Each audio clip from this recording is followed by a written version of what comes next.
अरे मेरी बात तो सुन। ये मैं कर लूंगी। हाँ अच्छे से करिए, जैसे ही कोई गाड़ी आती है उसके आगे तुरंत गिर जाइए। हाँ, और पूरा नाटक कर दूंगी, हाय मार गई, हाय मार लिया। हाँ बढ़िया बढ़िया बढ़िया करके एक्टिंग करिए, और मैं तुरंत गाड़ी वाले से 10-15 हजार रुपए झटक दूंगा। 100% प्रॉफिट वाला धंधा है वो। ये हाय मैया मार गई, ये मेरी टांग तोड़ दे। हाय हाय। ज्यादा ओवर एक्टिंग मत करा, ये समझ जाएंगे। ओए उतरो गाड़ी मत उतरो, लुगाई मार दी मेरी। 10,000 रुपए दो तुरंत। ये तो कुछ रेस्पॉन्स ही ना दे रहे। अरे मुझे लगा ही ना हिंदी समझ में ना आती, ये है भी तो साले काले से जना कहाँ के। ये तू इंग्लिश में बोल लो। इंग्लिश में कैसे बोल लूं मैं?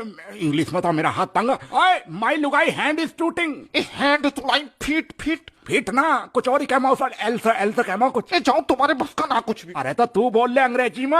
मेरे को अंग्रेजी आती तो तुमसे ही शादी करती क्या मैं। अच्छा सुन तो ले, हिंदी मीडियम वाला पकड़ेंगे।